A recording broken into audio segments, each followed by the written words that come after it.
You're going to be performing it 4 days per week, and you want to make sure that you give yourself a little bit of rest in between. You don't want to do them 4 back to back to back to back. So what you can do is something like a Monday, Tuesday, Thursday, Friday, or something like a Tuesday, Wednesday, Friday, Saturday. With regard to this,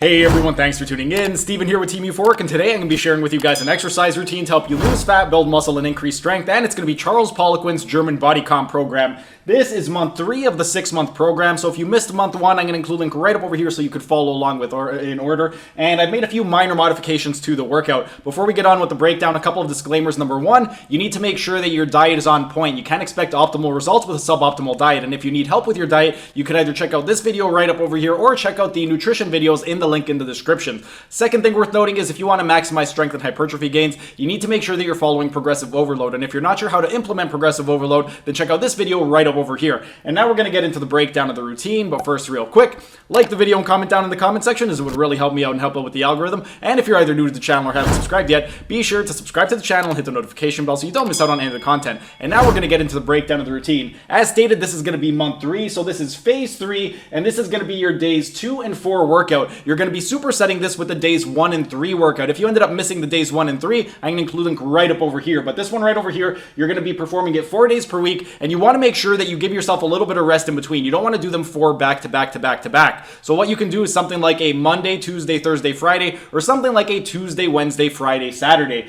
With regard to this, it is intended for intermediates, and it is going to be a 4-week program. And throughout the entire 4 weeks, the entire program is going to be identical. The only thing that's going to change is the number of sets from week to week and also the rest periods from week to week. With regard to the number of sets, in weeks 1, 2, 3, and 4, you are going to be performing 2 sets, 3 sets, 4 sets, and then dropping back down to 2 sets respectively. And then with regard to the rest is going to change between the A and C exercises and also the B and D exercises, and also from week to week. With regard to your A and C exercises, in weeks 1, 2, 3, and 4, you're going to be resting for 75 seconds and then dropping it every week down to 60, down to 45, and then bring it back up in week 4, back up to 75 seconds. And then for your B and D exercises, with regard to the rest period, in weeks 1, 2, 3, and 4, you're going to be resting for 60 seconds, 45 seconds, 30 seconds, and then bringing back up to 60 seconds. Then, with regard to the actual workout itself, everything is going to be performed as supersets, and we have 4 different groupings of exercises. We have our A, B, C, and D exercises. With regard to the A, we're going to be supersetting the dumbbell step up with the dumbbell pullover. For the dumbbell step up, you're going to be performing 15 to 20 repetitions using 60% of your 1 repetition maximum. So whatever you can lift for 1 repetition, you're going to pick 60% of that weight, and you are going to follow a 2-0-1-0 tempo. That means that you are going to step up for 1 second and then lower yourself back down for 2 seconds. And then for the dumbbell pullover, you are going to be performing 12 to 15 repetitions using 66% of your 1 repetition maximum and following a 3-0-1-0 tempo. That means you are going to release the weight for 3 seconds and then pull it over for 1 second. Once you've done all of the sets and all of the repetitions and you've done the allotted rest, you're going to move on to your B grouping. For the B, we're going to be doing chin-ups with a supinated grip, and we're going to superset that with a standing calf raise with the toes pointing out.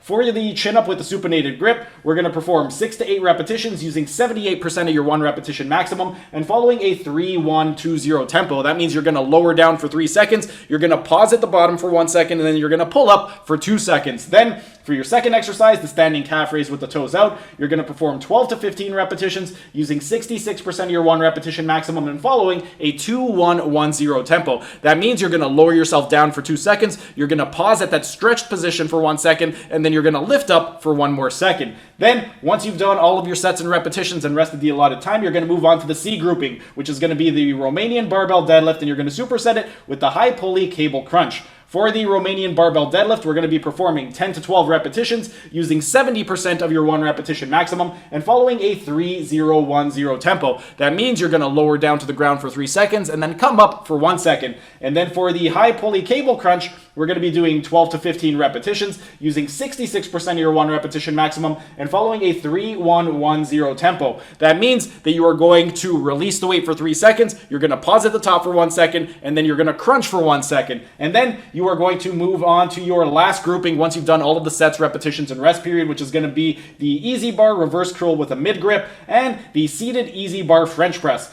For the easy bar reverse curl with the mid grip, we're going to be performing 10 to 12 repetitions using 70% of your 1 repetition maximum and following a 3-0-1-0 tempo. That means you're going to release the weight for 3 seconds and then pull up for 1 second. And then I'm going to move on to the last exercise, which is going to be the seated easy bar French press. For the seated easy bar French press, 10 to 12 repetitions using 70% of your 1 repetition maximum and following a 3-0-1-0 tempo. That means you're going to release the weight for 3 seconds and then you're going to press for 1 second. Once you've done all of the sets, repetitions, and rested the allotted time, that is it for the actual workout. And then next Friday at 2 o'clock p.m., I'm going to be taking you through month 4. So we are going to be going through phase 4, days 1 and 3. So be out on the lookout for that next Friday at 2 o'clock p.m. If you guys have any questions at all with regard to anything that I discussed today, go ahead and ask your questions down in the comment section so I can help you guys out. But that's pretty much it for today's video. If you guys enjoyed the video, be sure to smash that like button so I know to keep making these types of videos in the future. And if you're either new to the channel or haven't subscribed yet, be sure to subscribe to the channel and hit the notification bell as I'm going to be uploading new videos every single day. That's it for today's video. Thanks for tuning in, and I will see you again tomorrow.